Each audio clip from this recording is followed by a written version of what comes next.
নমস্কার friend, good morning, সুপ্রভাত, welcome to our Ishan's world channel. আমরা আগের মতো আবার চলে এসেছি, তবে আজকের আড্ডাটা একটু অন্য ধরনের। আজকের আড্ডাটা হচ্ছে মর্নিং আড্ডা, অর্থাৎ সুপ্রভাতের সময় একটু কিছু সময় একসাথে হওয়া, একটু হাসি ঠাট্টা, একটু গল্প আর জেনে নেওয়া জীবনের কিছু বেঁচে থাকার, ভালোভাবে বাঁচার জন্য সহজ কতগুলো উপায়। বন্ধুরা, আমাদের অ্যাস্ট্রোলজার কৌশিক ঈশান রায় তোমাদের এর আগেও অনেক রেমেডিজ, অনেক কিছু ঈশানস ওয়ার্ল্ডে জানিয়েছে, তোমরা দেখেছো, তোমরা শুনেছো। কিন্তু দীর্ঘ ব্যস্ততার জন্য দীর্ঘদিন ধরে কৌশিক আমাদের চ্যানেলে কোনো রেমেডিজ দিতে পারেনি, কোনো রাশিফল জানাতে পারেনি বা কিছু সম্পর্কে আলোচনা করতে পারেনি। তো প্রচুর বন্ধুর ফোন কলস আসছে আমাদের কাছে, অনেকে অনেক কিছু জানতে চাইছে যে এরকম ফ্রিতে যদি চ্যানেলে কিছু রেমেডিস দিতে পারে, বিভিন্ন রাশি সম্পর্কে যদি কিছু জানা যায়, তাহলে মানুষের অনেক উপকার হয়। তো তাদের অনুরোধে আমরা আজকে থেকে আবার চেষ্টা করছি ব্যস্ততার মধ্যেও এই দিকটাকে তোমাদের সামনে একটু তুলে ধরতে। তো তোমাদের ভালোবাসা আমাদের সাথে থাকুক। আমরা আজকে আমাদের মূল অনুষ্ঠানে চলে যাব। আমাদের অনুষ্ঠানে আজকে প্রথমে চলে এসছে, তোমরা তো সবাই জানো, সবার পরিচিত ফেসবুক, ইউটিউবের খুব পরিচিত একটা নাম আর পরিচিত একটা মুখ, কৌশিক ঈশান রয়। তো কৌশিক, আজকে আমরা রাশিফল নিয়ে আলোচনা করবো, তাই তো? তো আমাদের মে মাসের যে প্রথম সারির 4টি রাশি, যেটা হচ্ছে মেষ, বৃষ, মিথুন আর কর্কট, এই 4টে রাশির সময়টা, এই 4টে রাশির জাতক জাতিকাদের সময়টা কেমন যাবে, তারা কিভাবে নিজেদেরকে সমস্ত দিক থেকে প্রোটেক্ট করবে। এটা তো বাস্তব যে অ্যাস্ট্রোলজি মানে সায়েন্স, সায়েন্স অর্থাৎ গ্রহ প্ল্যানেট কোন পজিশনে থাকছে। আমাদের সবাই জানি আমরা পৃথিবীর যে পৃথিবীর ওপর রয়েছি, তো সমস্ত গ্রহরও তো সেরকম একটা কানেকশন রয়েছে আমাদের সাথে, তো তার উপরে ডিপেন্ড করে আমাদের লাইফটা চলে। তো সেই জন্য এটা তো সায়েন্টিফিক্যালি আমরা যেভাবে আমাদের চালাবে, আমাদের চলতেই হবে। তো কিছু রেমেডিস থাকলে আমার মনে হয় যে একটু কিছু ভাবে। তো এরিস রাশির জাতক জাতিকারা কি খবর পাবে তোমার কাছ থেকে, যে এই মাসটা ওদের কিরকম যাবে? এরিসের ওভারঅল মোটামুটি ভালোই যাচ্ছে। তো যারা চাকরি বা কর্মস্থানে রয়েছে সেখানে সামান্য বিবাদের সম্ভাবনা রয়েছে। এছাড়া লটারি তোমাদের খুব ভালো ফল রয়েছে। আর যারা এরিস, যারা মেষ রাশি জাতক, তাদের বাড়িতে একটা খুব ভালো কোনো সন্তান সম্বন্ধীয় সুখবর আসতে পারে, তার মানে নতুন অতিথি আসতে পারে। এছাড়া মানে উৎসাহিত করবে যোগ ব্যায়াম এই সমস্ত ব্যাপারে এই মাসটা তাদের খুব উৎসাহিত করবে। আর হচ্ছে আর্থিক মোটামুটি যাবে, তবে মাসে প্রথম দিকটা একটু বুঝে শুনে ব্যয় করতে হবে। বৃহস্পতি দ্বিতীয় ঘরে রয়েছে, সেটা আর্থিক একটা স্থিতিশীল থাকলেও বুঝে ব্যয়টা করতে হবে তাদের। আর হচ্ছে যেটা লটারি ক্ষেত্রে একটু ভালো ভাগ্য এখন দেখতে পাচ্ছি মেষ রাশি জাতকদের ভালো রয়েছে। হ্যাঁ, তবে কর্মস্থানে কিছুটা মতানৈক্য হতে পারে। ঠিক আছে, তো এগুলো হচ্ছে ওভারঅল রয়েছে। তো আর্থিক মানে আর হচ্ছে এই ব্যাপারটা রয়েছে, এই মাসে মেষ রাশির জাতকরা যদি কোনো সামাজিক কাজের সঙ্গে যুক্ত থাকে, তাহলে পরে তাদের মানে সমাজের সুনাম বৃদ্ধিটা পাবে। আচ্ছা, তো তুমি তো বললে কারোর কোনো জাতক জাতিকার এই যে প্রথম দিকে অর্থ ব্যয় রয়েছে বা হয়তো কিছু খারাপ দিক রয়েছে, তো তার থেকে কিছু রেমেডিস তোমাকে তো অবশ্যই দিতে হবে। তাহলে অবশ্যই রেমেডিসও রয়েছে। রেমেডিস হচ্ছে আপনারা প্রতিদিন ভগবান গণেশের মূর্তি এখন প্রত্যেকের বাড়িতেই থাকে, লক্ষ্মী গণেশের মূর্তি। তো খুব সহজ একটা রেমেডিস, বাড়িতে বসেই হয়ে যায়। স্নান করে শুদ্ধ বস্ত্র পরে মন্ত্রটা হচ্ছে ওম গণেশায় নমঃ, এই মন্ত্রটা তোমরা 108 বার বাড়িতে জপ করতে পারো স্নান করে, তাহলে তোমাদের ক্ষেত্রে খুব ভালো উন্নতি পথ প্রশস্ত হবে। আরেকটা আছে ভগবান নারায়ণ বিষ্ণু, ভগবান অবতার ভগবান নরসিংহের তোমরা যদি পুজো করতে পারো তাহলে খুব ভালো ফল। মানে বিষ্ণুর যে নৃসিংহ অবতার যার কথা বলছো তুমি, তোমরা তো জানোই নৃসিংহ অবতারের কথা, তো সেই নৃসিংহ অবতারের পুজো করা যেতে পারে, তাই তো? তাহলে রাশি চক্রের দ্বিতীয় রাশি বৃষ রাশি, অর্থাৎ টরাসের ক্ষেত্রে টরাসের জাতক জাতিকারা তোমরা যারা আছো, আমি আমাদের সামনে একটু খাতা পেন নিয়ে বসলে আমার মনে হয় ভালো হয়, কারণ ও যে রেমেডিস গুলো বলছে, যে মন্ত্রগুলো বলছে, তোমরা যদি সাথে সাথে লিখে নাও, নোট ডাউন করে নাও, আমার মনে হয় তোমাদের এটা মনে থাকবে, কারণ সবাই তো কাজে ব্যস্ত, পরবর্তীকালে হয়তো কাজের চাপে ভুলেও যেতে পারো। তো কৌশিক, আমাদের এবারের রাশি বৃষ রাশি। বৃষ রাশির কর্মস্থানে উন্নতি রয়েছে, আর বৃষ রাশির স্বাস্থ্যের ক্ষেত্রে একটু উন্নতি হবে। বৃষ রাশির ক্ষেত্রে রাহু একাদশ ঘরে গেছে, কিন্তু মানে পঞ্চম স্থানে যেহেতু কেতু রয়েছে, বৃষ রাশির জাতকদের সাধারণত কোনো ষড়যন্ত্রের শিকার হতে পারে। তো ব্যবসা ক্ষেত্রে মোটামুটি যাবে। পিতামাতা, ভাই, বন্ধু এবং স্বামী যারা আছে তাদের সঙ্গে সামান্য অশান্তির যোগ রয়েছে। এছাড়া পেটের সমস্যা এরা ভুগবে, ঠিক আছে, এই মাসটা। তো এদিক থেকে আপনাদের সাবধানে থাকতে হবে। তো আর যদি কোনো কারো ব্যবসা থাকে, থাকে, সেটা মধ্যম যাবে। মাসের শেষ দিকটা একটু মোটামুটি ভালো হবে। আচ্ছা, তো বৃষ রাশির তো পেটের সমস্যা হবে, হয়নি তোমাদের, গরমকালে সবারই পেটের সমস্যা হচ্ছে, সবারই হচ্ছে, তো অসুবিধা কিছু নেই। তো তা সত্ত্বেও একটু রেমেডিস যদি তুমি বলে নাও কি করবে ওরা সবাই, তোমরা একটু নোট ডাউন করে নাও, লিখে নাও খাতায়। তো তোমরা যদি করতে পারো খুবই ভালো ফল পাবে। যাদের বৃষ রাশি তারা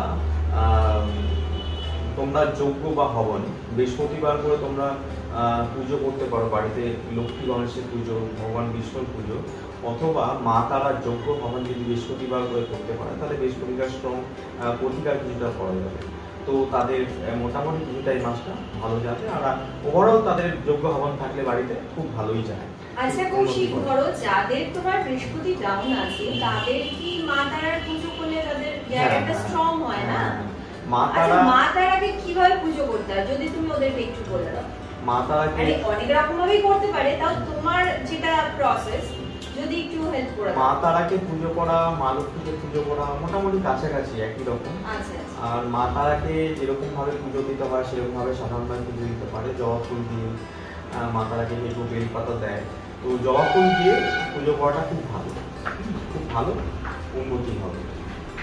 আচ্ছা আচ্ছা আচ্ছা, বলছি একটু আগে তুমি বললে মেষ রাশি জাতক জাতিকাদের ওম গণেশায় নমঃ এইটা পড়তে, তো আমার তো মনে হয় বৃষ রাশি ওরাও করতে পারে। হ্যাঁ, ওর বৃষ রাশির জাতকরাও ওম গণেশায় নমঃ এটা করতে পারে। ধরো যারা সব সময় পারলো না বৃহস্পতিবার করে ধরো যজ্ঞ হবন করতে, তো গণপতি বাপ্পা তো সবার আগে পুজো পায়, তো যদি তার পুজো মানে সেটাও বৃষ রাশির ক্ষেত্রেও তাই, যদি ওম গণেশায় নমঃ জপ করতে পারে 108 বার, তো বৃষ রাশির ক্ষেত্রেও খুব ভালো ফল, সেটাও ভালো ফল দেবে। তাহলে তোমরা বুঝতে পারছো, তোমরা যারা পারবে হবন করতে তারা তো অবশ্যই করবে, আমি বলবো অবশ্যই করবে, কিন্তু যদি কারোর মনে হয় যে না এটা করা ঠিক হচ্ছে না, তাহলে তোমরা এটা করতে পারো।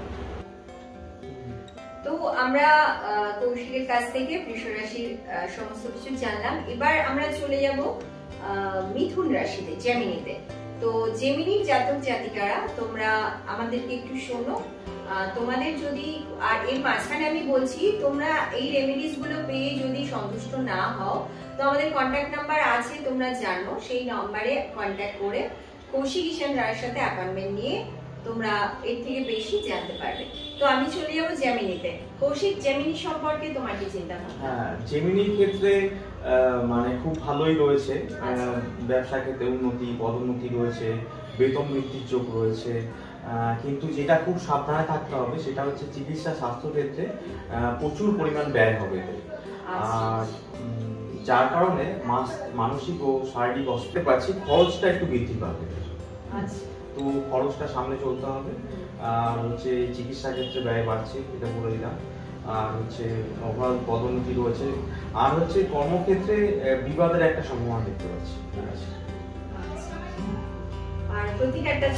হ্যাঁ, প্রতিকারটা তোমরা খুব ভালো, মিথুন রাশির যে প্রতিকার আছে প্রতিদিন তোমরা লিখে নিতে পারো, খাতায় চাইলে লিখে নাও। প্রতিদিন ভগবান বিষ্ণু সহস্রনাম জপ করতে হবে, এটাই একমাত্র প্রতিকার, খুব ভালো প্রতিকার। খুব ভালো ফল খুব সহজ জিনিস, আমরা সারাদিনই এটা মনে মনে করতে পারি, কোনো ব্যাপার না। রান্না করতে করতে, লিপস্টিক দিতে দিতে, কাজে যেতে যেতে, খাবার খেতে খেতে সবসময় করতে পারি। বিষ্ণুর নাম জপ করতে কোনো সেভাবে কিছু দরকার হয় না, আসনে বসতে হবে না। তো তোমরা লিখে নাও বিষ্ণুর সহস্র নাম প্রত্যেকে। মিথুনের পরে চলে আসবে কর্কট রাশি। তো আমি কিছুদিন আগে একটু শুনেছিলাম যে কর্কট রাশিতে বৃহস্পতি এসছে, মানে সব রাশিতে নয়, ওই মানে দ্বিতীয় ঘরে গেছে, মানে মেষ রাশি দ্বিতীয় ঘরে গেছে। আচ্ছা আচ্ছা আচ্ছা, মানে বৃহস্পতি তো সব রাশিতেই প্রবেশ করেছে যে বৃহস্পতি। হ্যাঁ, তো বৃহস্পতির এই মুভমেন্টের জন্য কর্কট রাশি খুব লাভবান, তাই তো? এটা কি সত্যি? হ্যাঁ, বৃহস্পতি মানে হচ্ছে বৃষ রাশিতে প্রবেশ করেছে, যার জন্য কর্কট রাশির উপর খুব বেঁচে যেতে হবে। আর এই রাশি জলতত্ত্বের রাশি, যে কারণে এরা খুব সেন্সিটিভ হয়। তো ঝুট ঝামেলায় দেখে এড়িয়ে থাকতে হবে। রাহু এদের নবম স্থানে রয়েছে, এরা কিছুটা ঝামেলা জড়িয়ে পড়তে পারে এই সময়। আর হচ্ছে অষ্টমে শনি রয়েছে, যার কারণের জন্য এই রাশি স্বাস্থ্যের ক্ষেত্রে একটু সমস্যা দেখা দিতে পারে। এছাড়া এই কর্কট রাশির ব্যক্তিদের এই মাসটা চুরিরও একটা সম্ভাবনা রয়েছে, চুরির ভয় রয়েছে। আপনারা সবাই খুব সাবধানে থাকবেন, চুরিটা খুব বাজে লাগে। হ্যাঁ, তো ঝুট ঝামেলা চাকরি ক্ষেত্রে, অন্যান্য ক্ষেত্রে এগুলোতে এগিয়ে চলতে হবে। যে কোনো ষড়যন্ত্র হয়ে যেতে পারে, যেহেতু রাহু নবম স্থানে রয়েছে। তো ওভারঅল ভালোই রয়েছে, আর অন্যান্য গ্রহের প্রতি এই মাসটা আশীর্বাদও রয়েছে অনেকটা। তো প্রতিকার? হ্যাঁ, প্রতিকার হচ্ছে চন্দ্র রাশি। একটু লিখে নাও প্লিজ। তোমরা লিখে নিতে পারো। চন্দ্র রাশি তো কর্কট রাশি জলতত্ত্বের রাশি। তো এরা বয়স্ক মহিলাদের সোমবার করে যদি দুধ বা দই দান করতে পারো, তাহলে পরে খুব ভালো রেজাল্ট হবে। এছাড়াও বজরংবলী এখন সবাই পুজো করে, বজরংবলী খুব আশীর্বাদ দেয়, সব বিপদ থেকে প্রত্যেকেই প্রোটেকশন দেয়। তো একটা খুব ভালো মন্ত্র তোমরা লিখে নাও, প্রতিদিন স্নানের পর 11 বার ওম বায়ুপুত্রায় নমঃ, এই মন্ত্রটা জপ করলে সমস্ত বাধা বিঘ্নহর্তা করে নেয়। বজরংবলী হচ্ছে আমাদের কলিযুগের লিভিং গড, তাই তো? সেই অনুযায়ী এই মন্ত্রটা করাই যায়।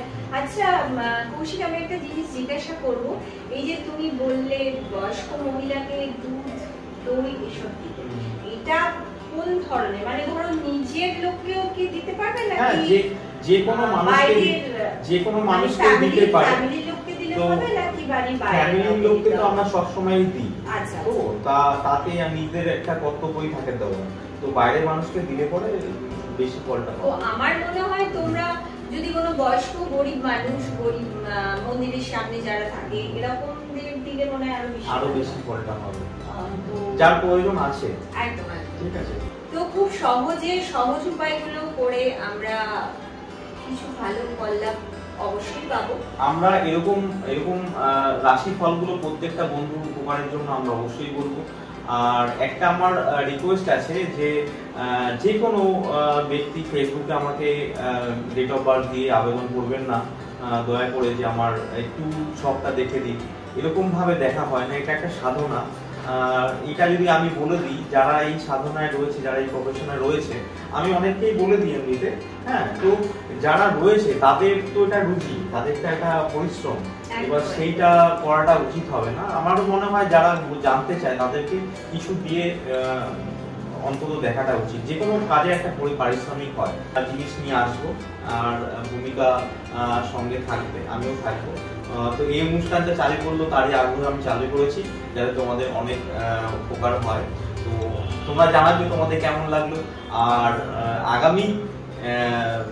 আগামী যদি তোমাদের রাশিগুলো জানতে চাও, তাহলে তোমরা আমাকে কমেন্ট করো, লাইক করো, শেয়ার করো, আর উৎসাহ দাও। ঠিক আছে, তাহলে আজকের জন্য টাটা, বাই বাই। আবার দেখা হচ্ছে কিছুদিন বাদে পরের রাশি নিয়ে।